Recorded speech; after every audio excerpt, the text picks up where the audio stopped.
Hello friends, welcome to Edge Education World. आप देख रहे हैं क्लास 12th अंतरा का पार्ट 8 कुटज, जिसके लेखक हजारी प्रसाद द्विवेदी हैं। कुटुज हिमालय पर्वत की ऊंचाई पर सूखी शिलाओं के बीच उगने वाला एक जंगली फूल है। इसी फूल की प्रकृति पर यह निबंध कुटुज लिखा गया है।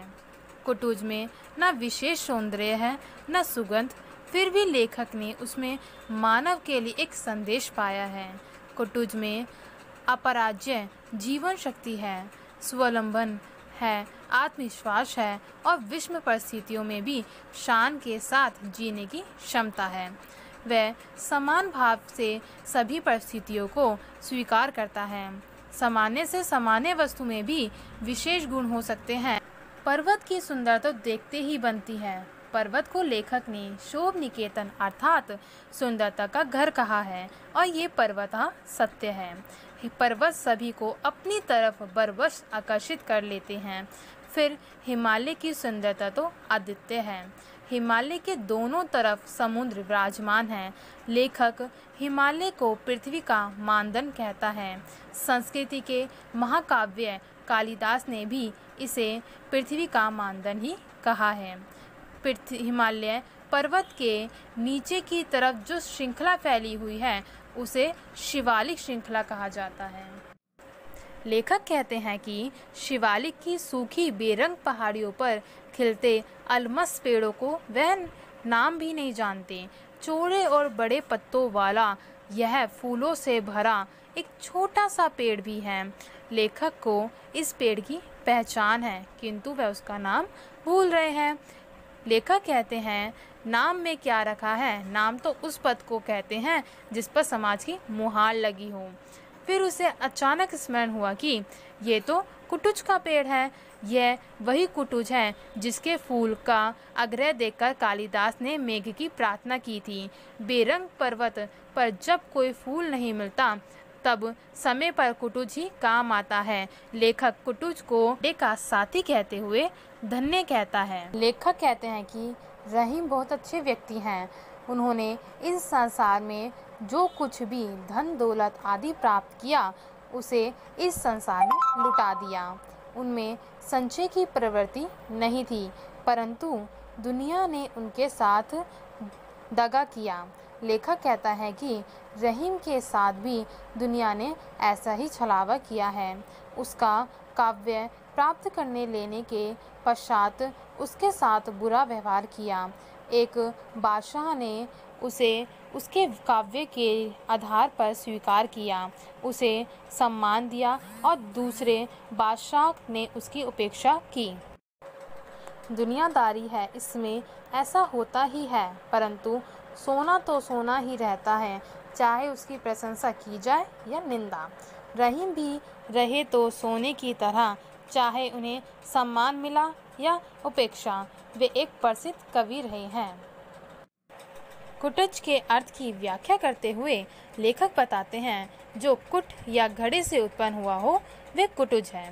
कुट से उत्पन्न हुआ अगस्त्य मुनि भी कुटज कहलाए जाते हैं।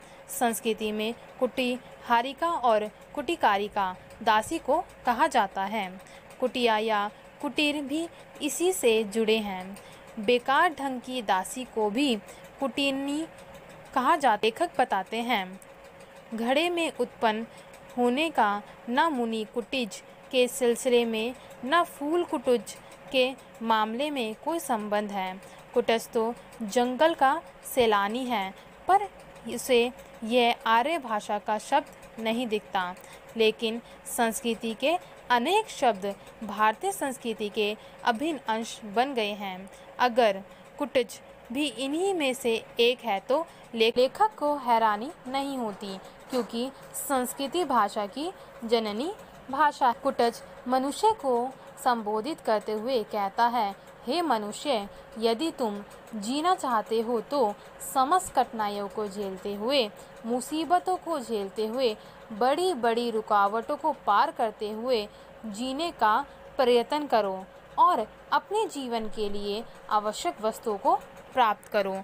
अपने मार्ग में आने वाली बाधाओं को दूर करके विपरीत परिस्थितियों को अपने अनुकूल करके जीने का प्रयत्न करो।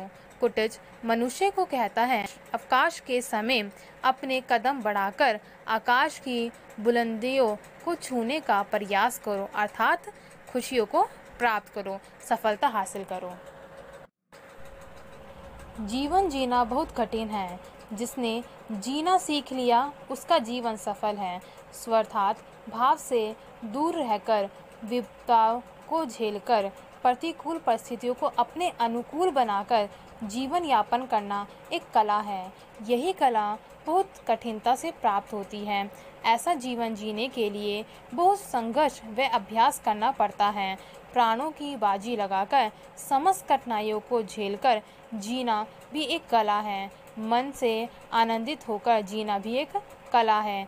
जीते तो सभी हैं, परंतु जो जीवन में आनंद रस का संचार करते हुए जीवन यापन करता है, उसी का जीना धन्य है। केवल जीना बड़ी बात नहीं है, परंतु सफल व आनंदित जीवन जीना बहुत बड़ी बात है। परंतु सारा संसार स्वार्थी है, यह केवल अपने हित के लिए ही जीवन यापन कर रहा है। के अनुसार मनुष्य सिर्फ सांस ले रहे हैं, वे भी सर्वशक्तिमान ईश्वर अनुकंपा से। किसी को उससे अच्छा महसूस करे तो ठीक, और ना तो कोई बात नहीं, पर उसे घमंड ना हो। सुख और दुख पहुँचाने का घमंड बुरा होता है। जो मन वश में है वे सुख, और जो मन परवश में है वे दुखी है। मन वश में ना हो तो व्यक्ति दूसरे के मन को टटोलता है और खुद को छिपाने के लिए नए बंडर रचता है तथा दूसरों को वश में करने का प्रयत्न करता है। लेखक कहते हैं, इन सब बनावटियों से मुक्त कुटुस वशी तथा वैरागी है। राजा जनक की तरह संसार में रहकर समस्त भोगों को भोग कर भी उनसे मुक्त है।